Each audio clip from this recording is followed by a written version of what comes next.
तो dear viewers and listeners, उम्मीद है आप सब ठीक हो गए। यहाँ क्वेश्चन नंबर 2 है, find the value of P by using synthetic division if. यहाँ तमाम पॉलिनोमियल में हमारे पास अननोन एक्स भी है और पी भी है, दोनों गिवन है। तो इनमें से हमें क्या मालूम करना है? पी मालूम करना है कि पी क्या है। ठीक है, यूजिंग सिंथेटिक डिवीजन।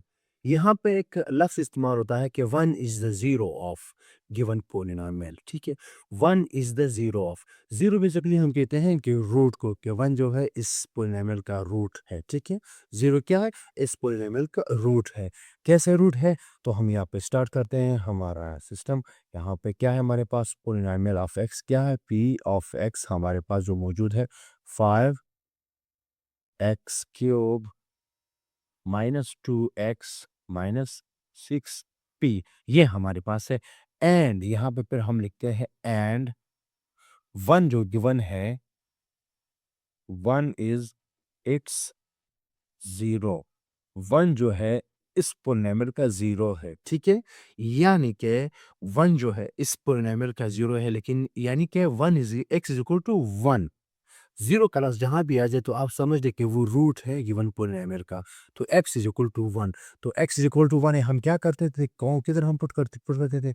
यहाँ पे आप सबसे पहले टेबल ड्रा करेंगे। आपने टेबल ड्रा किया, ठीक है। तो इधर क्या है? इधर हमेशा जो ज़ीरो होगा या जो रूट होगा वो हमेशा इधर आएगा। ठीक है, आपने इधर लिखना है। 1 इधर आएगा, इसी तरह इधर 2 है, 2 भी इधर आएगा, इसी तरह उस क्वेश्चन में 3 है, तो 3 भी इधर आएंगे। ये हमने इधर लिखने हैं। अब यहाँ पे हमने कोएफिशिएंट्स लिखने हैं। तो x पावर 3 है, पहला कोएफिशिएंट क्या आएगा? 5। अब दूसरा कोएफिशिएंट क्या आएगा? मैं लिखता हूँ 0। मैंने क्यों 0 लिखा? क्योंकि एक्स क्यूब के बाद एक्स स्क्वायर आता है। एक्स स्क्वायर चूंकि इधर नहीं है तो उसका कोएफिशिएंट 0 हमने खुद लिख दिया। उसके बाद एक्स स्क्वायर के बाद एक्स पावर 1 है तो इसका कोएफिशिएंट -2 है। ठीक है, एक्स के बाद कांस्टेंट है तो -6p। पी भी इसके साथ कांस्टेंट है। वेरिएबल तो एक्स है लेकिन पी तो कांस्टेंट है, हमें लिखना है। ठीक है, अब सॉल्व करते हैं। यहाँ तक को हमने हल किया है, हमने क्वेश्चंस हमने सॉल्व किए हैं। तो इधर हमारे पास क्या आएगा? 5 एज इट इज आ जाएगा 5। अब 5 इसके साथ मल्टीप्लाई हो जाएगा, 5 वन ज़ा 5, दोनों को ऐड करेंगे तो 5 ही आएगा। 5 वन ज़ा 5, तो +3 आ जाएगा, -2 है वो। अब 3 वन ज़ा 3, तो यहाँ पे हमारे पास रिमाइंडर क्या आ जाएगा? यहाँ पर हमारे पास आ जाएगा 3 -6p। ये हमारे पास रिमाइंडर आ गया। ठीक है, क्वेश्चन तो हमारे पास ये रहेगा। लिख लेते हैं यहाँ पे question in x is equal to 5। एक पावर वहां से कम लिखेंगे, यानी 5x² + 5x + 3। ये तो हमने लिख दिया। अब रिमाइंडर यहाँ पे क्या आ गया? Reminder is equal to 3 -6p। ठीक है, ये आ गया रिमाइंडर। लेकिन इक्वेशन में कहते हैं कि आपने पी फाइंड करना है। बेसिकली पी होता क्या है? ठीक है, पी कैसे फाइंड करेंगे? यहाँ पे क्वेश्चन में इन्होंने दिया हुआ है कि one is the zero of this polynomial. तो हम यही बात है कहेंगे, since one is the zero of given polynomial,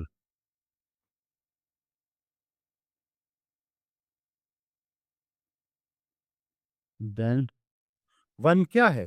one जो है पोलिनोमियल है, यानी इसका मतलब ये है कि वन जो है इस पोलिनोमियल का रूट है। जीरो है तो मतलब रूट है, यानी इस पोलिनोमियल को अगर हम एक्स की जगह पे वन वन की वैल्यू पुट करें तो इसका रिमाइंडर हमें जीरो आएगा। तो इसका रिमाइंडर क्या आ जाएगा? हमें जीरो आएगा, क्योंकि ये इस पोलिनोमियल को पूरा डिवाइड कर सकता है या पूरा वेरीफाई कर सकता है। तो हम लिखेंगे then reminder equal to zero, ये आएगा। अब रिमाइंडर क्या आया है हमारे इस इक्वेशन के, इस सिस्टम के मुताबिक? इस पोलिनोमियल का क्या रिमाइंडर आया है? वो आया है 3 -6p इक्वल टू जीरो। ठीक है, तो 3 उस तरफ जाएगा, -6p, 3 उस तरफ जाएगा, -3, ये -6 उधर जाके नीचे डिवाइड हो जाएगा, -3 -6। ठीक है, माइनस माइनस प्लस हो जाएंगे, 3 वन ज़ा 3, 3 टू ज़ा 6, यानी कि p is equal to half आ जाएगा। p is equal to half आ जाएगा। ये हमारे सिस्टम का आया answer, p is equal to half. ठीक है, याद रखें, वन इज इट्स जीरो का मतलब है कि वन इस पोलिनोमियल का एक रूट है, यानी ये इस इक्वेशन पोलिनोमियल को पूरा वेरीफाई कर सकता है। वो बढ़ते हैं नेक्स्ट क्वेश्चन की तरफ। ये आपको अगर समझ नहीं है तो नेक्स्ट में आते हैं। तो सबसे पहले यहाँ पे हम लिखते हैं पॉलिनॉमियल जो यहाँ पे हमारे पास है वो क्या है, एक्स क्यू। यहाँ पे अब मैं पूरा लिखता हूँ। मैंने यहाँ पूरा नहीं लिखा, इधर मैंने ऐड किया ताकि आप समझ जाए। इस तरह भी आप कर सकते हैं, ऐसे भी आप कर सकते हैं।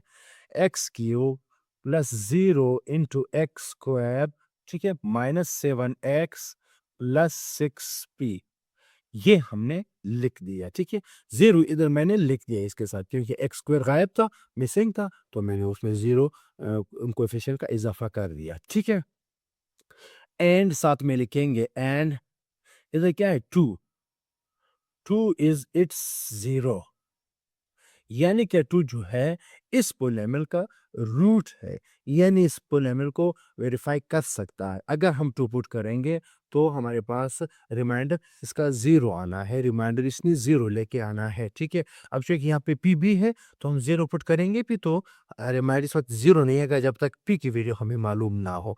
तो हम पी की भी वैल्यू मालूम कर लेते हैं। चलिए देखते हैं यहाँ पे क्या आएगा। तो हम यही टेबल ड्रा करते हैं। आप लिखिए बाय राइटिंग कोएफिशिएंट्स, ठीक है, हम लिखते हैं राइटिंग कोएफिशिएंट्स। यहाँ पे कौन सी वैल्यू है कि यहाँ जो रूट होता है, जो 0 होता है, सबसे पहले आपने उस वैल्यू को लिखना है। और यहाँ पे कोएफिशिएंट है, पहला कोएफिशिएंट क्या है 1 है, दूसरा कोएफिशिएंट क्या है 0 है, तीसरा क्या है -7 और आखिर में क्या है वो 6p आएगा। p अभी लिखना है। पॉलिनॉमियल जो बेसिकली ये x में है, p में नहीं है। p एक अननोन है इस पॉलिनॉमियल में। वेरिएबल x जा रहा है, p एक अननोन है जिसको हमें फाइंड आउट करना है। तो ये 1 एज इट इज आ जाएगा 1, 2 1 जा 2, ऐड हो जाएंगे, ये आ जाएगा 2, 2 2 जा 4, -7 प्लस 4 ये आ जाएगा -3, तो 3 2 जा 6, -6। अब यहाँ पे हम करते हैं 6p -6, ये आ गया हमारे पास रिमाइंडर। बेसिकली यहाँ पे क्वेश्चन लिखने की ज़रूरत नहीं है क्योंकि हमारे यहाँ क्वेश्चन से काम नहीं होता। हमारा बस काम जो है वो सिर्फ़ उससे होता है, लेकिन अगर आप लिखना चाहें तो आप लिख सकते हैं। आपको अगर आता है quotient in x is equal to क्या हो जाएगा 1x क्या आ जाएगा यहाँ पे क्यूब है पावर तो इधर स्क्वायर आ जाएगा प्लस 2x माइनस 3 और रिमाइंडर इधर क्या आया? रिमाइंडर हमारे पास आया 6p माइनस 6। क्या मालूम करना है हमने? पी मालूम करना है। इधर जो है पी 6p माइनस 6 पी मालूम कर रहे हैं।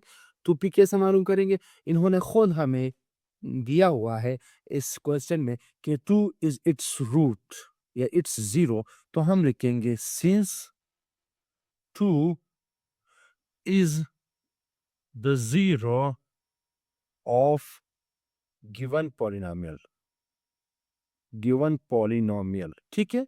गिवन पॉलिनोमियल का 0 जो है वो 2 है। तो हम लिखते हैं जब भी हमारे पास कोई पॉलिनोमियल गिवन हो और उसका कोई 0 गिवन हो, तो मतलब उसी नंबर से अगर हम इस पॉलिनोमियल को वेरीफाई करना चाहें तो उसका रिमाइंडर हर सूरत में 0 ही आना है। तो हम इधर लिख भी देते हैं कि then reminder is equal to 0। तो रिमाइंडर चूंकि हमारे पास मौजूद है, क्या है reminder 6p minus 6 equal to 0। तो ये 6 उधर जाएगा 6p, ठीक है। ये 6 उधर जाएगा प्लस हो जाएगा, p is equal to 6 upon 6, 6 और 6 कैंसिल हो जाएंगे, p इज इक्वल टू आ जाएगा p इज इक्वल टू 1। ये हुआ दूसरा क्वेश्चन कंप्लीट। तो हम तीसरा करते हैं। अब उम्मीद है आपको तीसरा क्वेश्चन आता होगा, आप खुद से कर सकते हैं। मैं बस करता हूँ, आप देखते जाएं। कोई परेशानी होगी तो आप हमें कमेंट कर सकते हैं, ठीक है। Polynomial p of x x power 4 plus 8x cube minus x square plus 7x plus 3 into p, ठीक है। हम इधर मजीद पर लिखेंगे एंड 3 जो है यहाँ पे क्या है 0 है एंड 3 इज इट्स 0। यानी कि 3 को अगर हम इस पॉलिनोमियल में x x की जगह लिखेंगे तो इसका रिमाइंडर 0 आ जाएगा, ठीक है। तो फिर रिमाइंडर को आखिर में हम 0 के बराबर लिखते हैं। अब यहाँ पे हम लिखते हैं by writing the coefficients, by writing the coefficients, ठीक है। तो टेबल बनाते हैं, कोएफिशिएंट स्टार्ट करते हैं। सबसे पहला हमारे पास क्या आएगा? जो उसका 0 होता है वो हमारे पास आएगा, ठीक है 3। उसके बाद हम कोएफिशिएंट लिखते हैं। पहला कोएफिशिएंट 1, दूसरा 8 माइनस 1 प्लस 7 आखिर में आ जाएगा 3p 1 एज इट इज नीचे आ जाएगा 3 1 जा 3 ये आ जाएगा 11 ठीक है 11 3 जा 33 ये हमारे पास आ जाएगा 32 ठीक है और 32 को हम मल्टीप्लाई करेंगे 3 से तो ये हमारे पास आ जाएगा 94 तो ये 101 हो जाएगा और इसको मज़ीद हम इसके साथ मल्टीप्लाई करेंगे तो ये आ जाएगा 3 और 3 तो रिमाइंडर क्या हमारे पास आ जाएगा 3p प्लस 3 और 3 हमारे पास आ गया तो हम लिखते हैं इधर क्वेश्चन भी लिखते हैं फिर हम रिमाइंडर की भी जिक्र करते हैं q of x is equal to 1x power cube plus 11x square plus 32x plus एक सम एक रिमाइंडर क्या हमारे पास इधर आ गया 3p प्लस 3 ये हमारे पास आ गया रिमाइंडर अब हम एक यहाँ पे एक सेंटेंस लिखेंगे since 3 is the zero इधर मैं लिखूंगा रूट ऑफ गिवन पॉलिनोमियल ठीक है since 3 is the root of given polynomial तब हमारे पास क्या होगा तब हमारे पास हर सूरत जो है रिमाइंडर वो क्या होता है 0 होता है और यहाँ पे रिमाइंडर हमारे पास क्या है 3p प्लस 3 और 3 इक्वल टू 0 3p 3 और 3 उस तरफ जाके क्या हो जाएगा वो माइनस हो जाएगा तो इस 3 से हम उस 3 और 3 को डिवाइड करेंगे तो ये हमारे पास क्या आ जाएगा ये हमारे पास आ जाएगा p इज इक्वल टू -1 ओवल ठीक है ये हमारे पास हुआ कंप्लीट 3 क्वेश्चंस हमारे पास थे इस क्वेश्चन नंबर 2 के 3 पार्ट्स थे तो वो कंप्लीट हो गए अब पहला पार्ट आप समझ गए कि किस तरह सॉल्व करना है दूसरे में क्या था कि एक पॉलिनोमियल के अंदर जो अननोन होता है उसको कैसे फाइंड आउट करते हैं ठीक है कि तो उनकी जीरोस भी गिवन है तो अगले क्वेश्चन में थोड़ा इससे थोड़ा मजीद डिफरेंट होगा तो हम वो नेक्स्ट वीडियो में इंशाल्लाह कंप्लीट करेंगे हमारे साथ रहिएगा तब तक के लिए इजाज़त चाहिए अल्लाह हाफिज़